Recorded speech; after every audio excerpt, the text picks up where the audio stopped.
اللهم صل وسلم وبارك على سيدنا محمد وعلى آله وأصحابه أجمعين. يا مساء الفل والياسمين على أحلى متابعين، يا رب تكونوا بخير وفي أحسن حال وانتوا بتشوفوني النهاردة. عاملين ايه؟ وحشني كتير من الفيديو اللي فات. النهارده جايه لكم بفيديو جديد وبيوم جديد. بصوا بقى، قبل ما ابتدي معاكم اليوم بتاعي او قبل ما اقول لكم جايه لكم بروتين جديد، انا صراحه زعلانه قوي. يعني انا في الفيديو دوت لما هنزله لكم هكون صراحه زعلانه قوي. ليه ايه؟ طب زعلانه لا قدر الله، يعني بعد الشر. إيه اللي مزعلني؟ اللي مزعلني صراحه ان انا الروتين دوت او الفيديو دوت انا كنت مصوراه بقالي كام يوم. طبعا بقى الكسل بقى، طبعا انتوا فاهمين بقى، قبل ما الكسل بيكون ماسكني صراحه، قبل ما منتج بقى واسجل عليه الصوت وكده، ما كنتش حاسبه خالص ان يعني هيصادف معاه يوم عيد الحب صراحه. فانا صراحه متضايقه قوي ومتأثرة جدا. يعني انا المفروض صراحة الفيديو دوت كان يكون مختلف، او يعني يكون نعمل مع بعض حاجة حلوة كده في الفيديو، او نعمل مع بعض حاجة مختلفة غير الروتين دوت صراحة. بس انا ما كنتش حاسباها صراحة وما جاتش في بالي خالص. يعني انا بقالي كام يوم حرفيا الروتين ده معايا، فعقبال بقى ما انت يعني عقبال ما منتجته وسجلت عليه زي ما بقول لكم، فالموضوع بيطول معايا شويه. فمعلش بقى اعذروني. الفيديو دوت لو هينزل لكم يعني في يوم عيد الحب، فمعلش سامحوني بقى. فانا طبعا حابه اقول لكم كل سنه وانتم طيبين. عيد حب سعيد على الكل وعلى الجميع. مش لازم عيد الحب يكون بين اتنين بيحبوا بعض، لا مش شرط خالص يعني. يعني النظرية دي بتكون غلط وبتكون فكرة غلط صراحة. مش لازم ان يكون اتنين بيحبوا بعض يكون عيد الحب بينهم هو ده عيد الحب. يعني احنا ما نحتفلش بعيد حب، لا طبعا عادي يعني.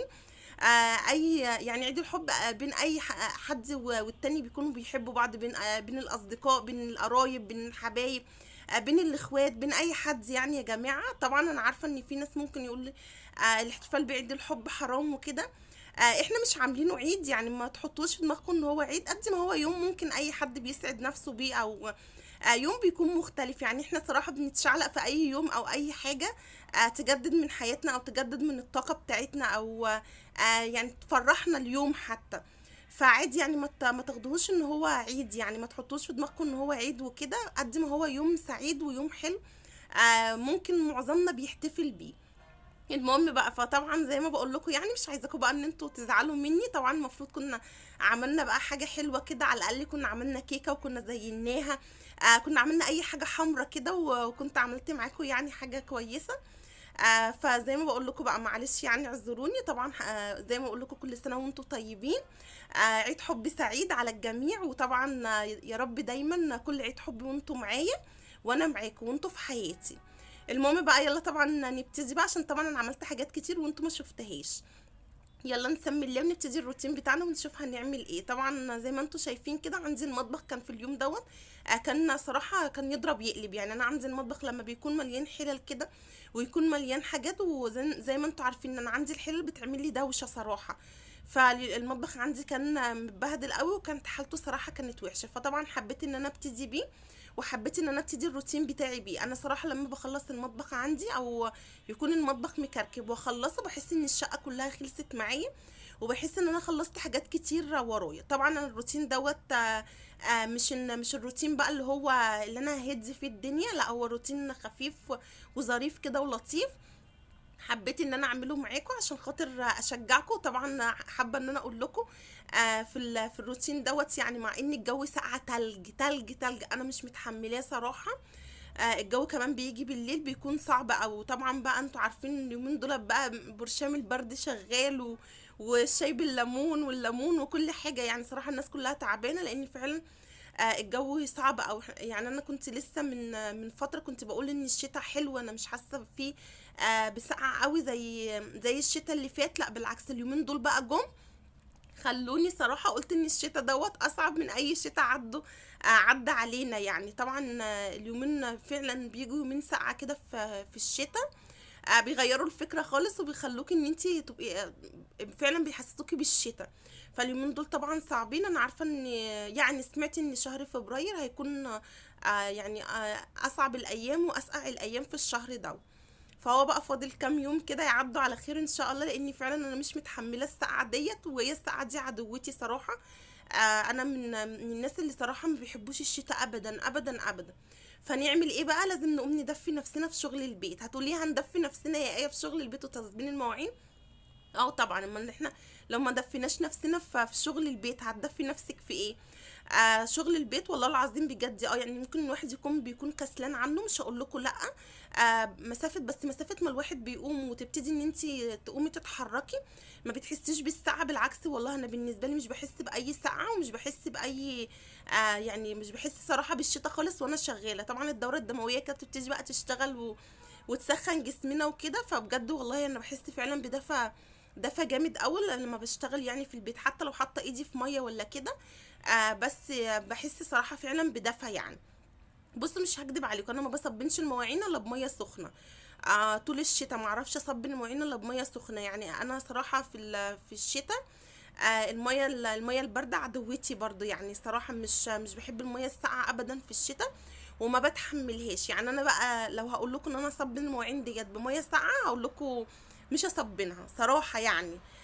لو ما كانش الميه سخنه ما بعرفش اصبن المواعين، وبالذات كمان في الشتاء اللي كده كده المواعين بتبقى محتاجه ميه سخنه، وميه سخنه جامد كمان، لان طبعا الدهون بتبقى متراكمه عليها، والمواعين اصلا ما بتنضفش فعلا الا بالميه السخنه، تخلي لك المواعين ديت زي الفل.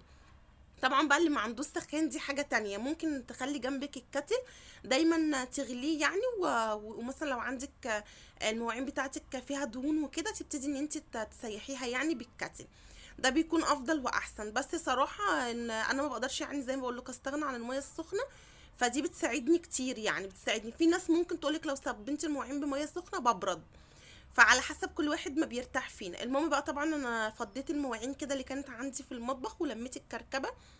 دي اول حاجه انا بحب ان انا اعملها، يعني لما بخش اروق المطبخ بحب ان انا اشوف اجمع كل المواعين بتاعتي والم كل الحاجه اللي محتاجه تتصبن، يعني عشان خاطر احس ان المطبخ نوعا ما رايق يعني. فطبعا بقى فضيت الحلل بتاعتي ونضفت الدنيا ونضفت الرخامات حواليا، ان كان في حاجات على الرخامات، فنضفت الدنيا. يعني بحس ان المطبخ كده نوعا ما. المهم بقى انا صبنت المواعين. طبعا انا ما عنديش مواعين كتير زي ما انتوا عارفين، انا ايدي في المواعين على طول. ما بحبش الحوض بتاعي يكون فيه مواعين، لان صراحه المنظر ده بيضايقني يعني وبيتعب نفسيتي. فانا صراحه على طول اول باول كده، حتى لو كان كوبايات بس وحاجات بسيطه، اول باول على طول ايدي في الحوض. يعني لان فعلا الحوض لما بيكون مليان والمطبخ يكون مليان مواعين، ده ما بيكونش منظر لايق خالص صراحه، وبيكون منظر صعب صراحه على اي ست بيت فينا يعني، ويسد النفس. فالمهم طبعا مش عندي مواعين كتير زي ما قلت لكم، دي المواعين اللي انا فضيتها. فالمهم طبعا صبنتها على طول وكده. عملت ايه تاني؟ كان عندي صراحه الميكروويف كان متبهدل يعني. كان مليان دهون زي ما وريت لكم، الطبق بتاعه كان مليان دهون، لان احنا ساعات لما باجي اسخن ما بحطش طبق، بحط في الطبق بتاع الميكروويف على طول. فطبعا كان مليان دهون بقى، لاني كنت مسخنه فيه لحم مشويه وكده، فعملت لي طبعا دهون وبهدلت الطبق خالص. وطبعا انا الميكروويف بالنسبه لي عشان بسخن فيه بقى، بسخن فيه لحمه، ممكن اسخن فيه كفته، اي حاجه يعني. ممكن اسخن فطير، يعني اللي انا بحب ان انا بسخنه صراحه. فما بحبش ان ما بحبش ان هو يكون فيه بواقي ريحه يعني، او من الاكل او من ريحه اللحمه وكده، فعلى طول بحب ان انا انضفها، عشان خاطر لو سخنتي زي ما بقول لكم فطير او سخنتي اي حاجه ما يبقاش ريحته مش لذيذه، او الريحه ديت تتنقل لي يعني في الاكل وكده. فطبعا بحب ان انا انضفه على طول. وطبعا زي ما قلت لكم البتاعه اللي انا جايباها دي العروسه بقى، ولا انا ما اعرفش صراحه اسمها ايه. بصوا اختراع، هي رخيصه بس اختراع يعني صراحه جميله قوي. هي يعني تنظيف الميكروويف، مخصصه لكده تنظيف الميكروويف مش اكتر من كده يعني. بصوا يا جماعه اختراع، يعني انتوا عارفين قبل صراحه ما كنت جايباها، يعني كنت بحط في الطبق عادي الليمون والخل وكنت بنضف الميكروويف. لا مش زيها خالص. طبعا الميه بتتبخر كلها اللي جواها، وبيبتدي جسم الميكروويف كله من جوه التبخير دوت بيروح عليه، وبيخلي لي الميكروويف من جوه فله صراحه. فالمهم انا حطيت ايه فيها يعني، انا حطيت ليمون، وما كانش عندي خل صراحه في اليوم دوت، فحطيت كيس فانيليا. ريحه الميكروويف كانت فظيعه يعني. لما فتحت كده الميكروويف، طبعا انا بسيبها بعدها بشويه. وبعدين في حاجه بعلي الدرجه، يعني بزود الدرجه شويه عشان خاطر اتاكد ان الميه ديت بتتبخر كلها جوه الميكروويف. المهم بقى بعد ما خلصت يعني ومسحت الميكروويف من جوه ونضفته زي ما انتم شايفين كمان من بره، ريحته بقت جميله صراحه، وما بقاش فيه اي ريحه كريهه او اي ريحه لفواضل الاكل. المهم بقى خلاص انا خلصته كده، وجيت بقى هنا طبعا على المطبخ، على دواليب المطبخ لمعتها. بقالي كتير صراحه ما نضفتش المطبخ، بقالي كتير قوي كمان ما لمعتوش وما عملتلوش التنظيفه ديت.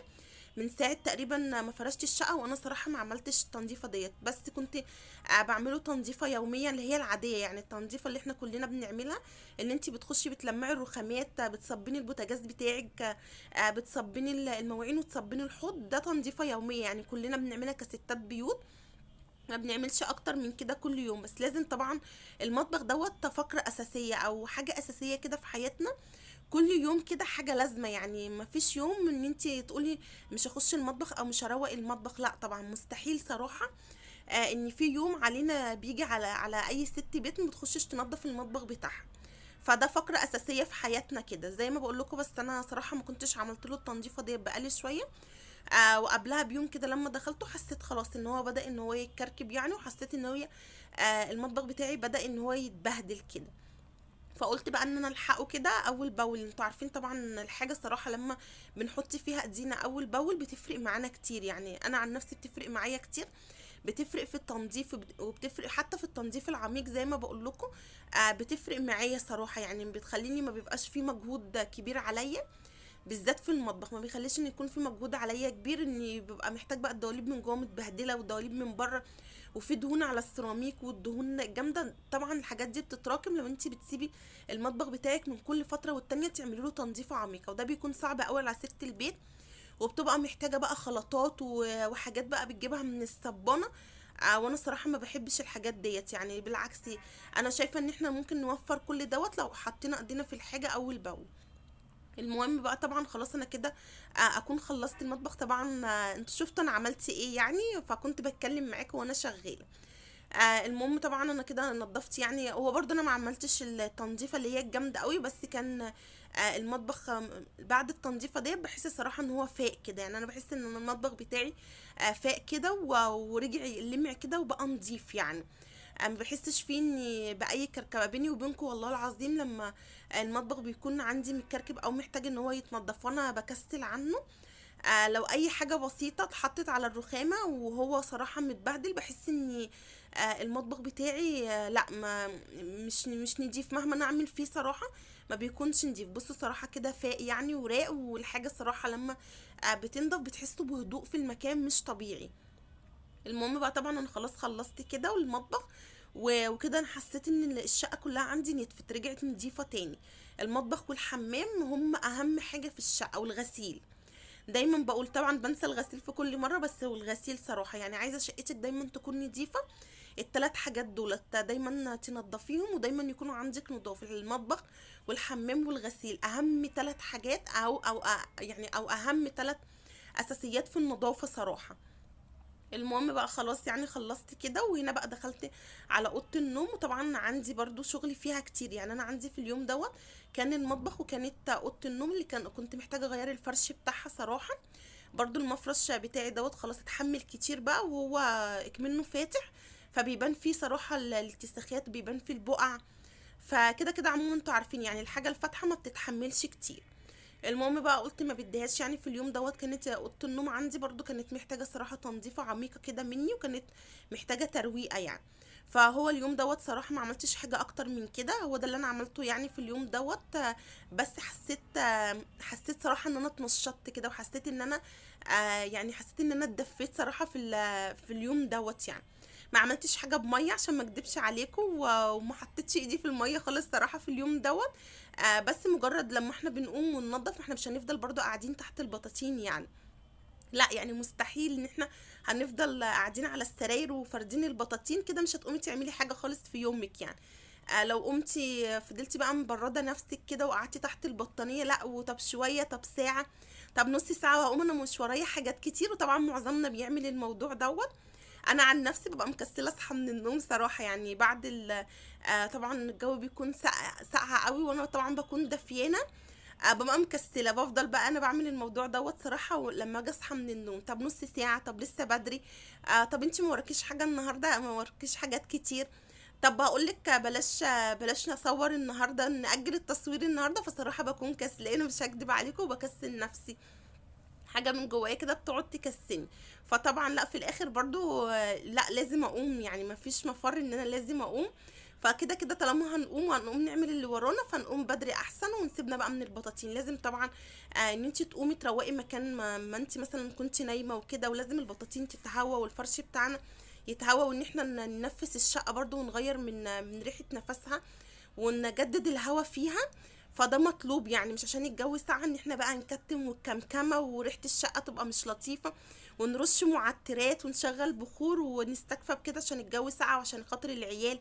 لا والله العظيم، انت عارفه لو يعني بجد انا بتكلم معاكم بجد، الشقه لو ما تنفستش او ما او لما قمتيش روقتي وغيرتي الفرش بتاعها، وشفتي اللي وراكي فيها، صدقيني ده اللي بيعيي العيال اكتر. والله العظيم بكلمكم بجد، يعني الكتمه بتاعت الشقق ديت، وان انتي قافله كل حاجه، وان انتي ملبسه العيال حاجات تقيله، وخايفه ان انتي تفتحي الشباك او باب عشان خاطر العيال. والله العظيم ده اللي بيعيي عيالنا اكتر من ان هما تسيبيهم، او تفتحي الشقه عادي، او تسيبيهم ان هما ينزلوا ويخرجوا. بلاش يا جماعه التتقيل زياده عن اللزوم دوت. ان انتي تلبسي الطفل، يعني انا بشوف ناس بتلبس ممكن 10 قطع، كتير قوي. لبست العادي والمعتاد عشان خاطر والله العظيم الاطفال ما تتعبش. يعني احنا بنعمل لبيبو وزين كده على طول، وده بيكون افضل واحسن. حتى يعني الدكاتره دايما بتنصح بكده، اكتر من ان انتي يعني اكتر من بتنصحك اكتر من ان انتي تلبسيهم حاجات كتير قوي.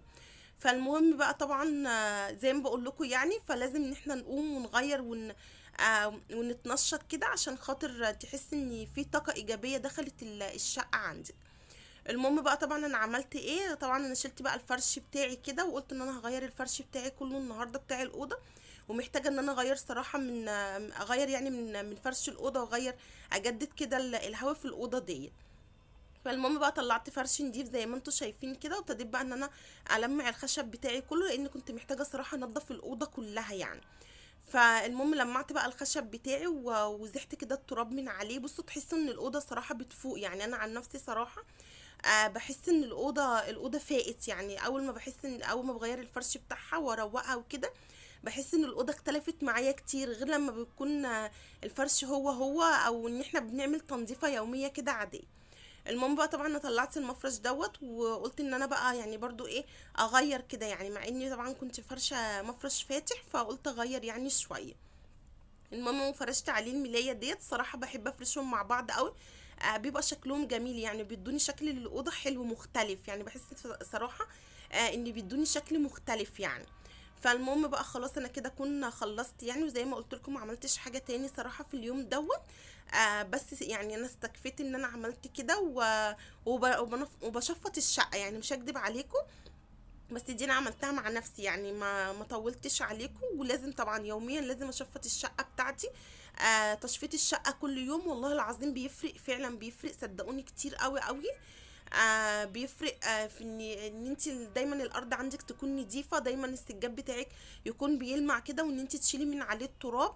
فبيفرق صراحة كتير، يعني مكان ما طبعا بنكون قاعدين، مكان لو في يعني الأطفال بتلعب، مكان ما بناكل بنشرب، فبيفرق كتير أوي تشفيط الشقة كل يوم. وحتى عشان خاطر التراب، يعني لو عندك فواصل وكده، المكنسة صراحة بان احنا نشفط كل يوم التراب، فده بيفرق معايا كتير. يعني انا عن نفسي الموضوع دوت بيفرق معايا كتير، او بالذات كمان في الشتاء، مش هكدب عليكم. بالذات في الشتاء. يمكن في الصيف بيبقى بالنسبه لي عادي ان انا اشيل السجاجيد وان انا انفضها كل شويه عادي، يعني ما بيفرقش معايا، بالعكس انا بكون مبسوطه ومرتاحه كده اكتر في الصيف. يعني ان ببقى طبعا الجو بيكون حر، ببقى عايزه ارطب الارض على طول، ببقى محتاجه ان انا ايدي تكون في الميه على طول. بحب ان انا صراحه ادلق ميه كتير في الصيف، وارطب الشقه على طول، يعني عشان دايما تكون عندي الشقه مترطبه وما تكونش حر. لكن في الشتاء لا، مش هكدب عليكم يعني صعب ان انا كل شويه اشيل السجاد، وان انا امسح بقى، ان انا اطلق ميه زي ما بعمل، وان انا يعني الميه عندي، انتوا عارفين انا بحب امسح ازاي، يعني دي طريقتي صراحه، ان انا بحب اطلق ميه كتير واجر ميه وكده. ففي الشتاء بيكون صعب الموضوع دوت اكيد. يعني طبعا انا مش خارقه، ومش هقول ان انا مختلفه وانا بحب اعمل الحاجات دي في الشتاء، لا طبعا مفيش حد فينا بيحب كتر المية في الشتاء، لا يعني بالمعقول يعني. فطبعا ده اللي بيخليني على طول السجاد كمان بكون مهتمية بيه، والفواصل بالذات كمان اكتر من الصيف. والفواصل يعني على طول وعلى طول انا ماشيه في الشقه صراحه بالموب بتاعي، عشان خاطر ما اسيبش فرصه للتراب ان هو يتجمع عندي في الشقه. المهم بقى طبعا انا لمعت الاوضه كلها ونضفت الاوضه زي ما انتم شايفين، ونفضت المفارش بتاعتها يعني. ولمعت البرواز بتاعي وكده الاوضه بقت زي الفل، فله شمعه منوره. وكده الصراحه شكلها بقى يفتح النفس زي ما انتم شايفين. اخر حاجه هعملها صراحه معاكم ان انا هشفط الارض ارض السجاد يعني بتاع الاوضه. هشفطه كويس اوي. انا صراحه السجاد دوت بقعد اشفطه مره واتنين وتلاته. انا بختصر معاكم بس انا بشفطه كتير قوي، لان انتوا عارفين السجاد الشيك دوت المكنسه لوحدها مش كفايه معايا صراحه، عشان ما اكونش كدابه يعني. المكنسه لوحدها ما بتكونش كفايه معاه، بيبقى محتاج من كل فتره ان انتي بتشيليه وتنفضيه، عشان مهما كنسته بالمكنسه برضو في حاجات بتبقى مستخبيه جوه الشعر دوت مهما كنسته يعني. فانا بحاول بقى على قد ما اقدر بفضل اعيد عليه مره واتنين وتلاته لحد يعني بحاول ان انا اتاكد ان ما بقاش في حاجه جوه السجاد خالص يعني. فصراحه بيرجع يرد معايا، وبيرجع صراحه شكله بيختلف صراحة. والشعر بتاعه يعني الشعر بتاع السجاد بيرجع ان هو يرد تاني معايا كده، ويرجع كأنك نفضتيه نوعا ما. بس صراحة السجاد دوت احسن حاجة ليه، بالذات السجاد الشاك دوت احسن حاجة ليه. وعايزة تتأكدي فعلا ان هو نضيف معاكي ويرجع يرد معاكي ويرجع فعلا كأنك لسه غسلاه لو شلتيه ونفضتيه يعني. ده صراحة بيكون احسن حاجة واحسن حل. المهم بقى انا كده خلاص اكون وصلت لاخر الروتين بتاعي، وكده هنعطر بقى الاوضه ويبقى خلاص الاوضه كده بقت فله شمعه منوره. يا رب النهارده الروتين بتاعي كان خفيف كده وكان لطيف. ويا رب النهارده اكون اسعدتكم او حفزتكم باي حاجه بسيطه. ودلوقتي هقول لكم سلام.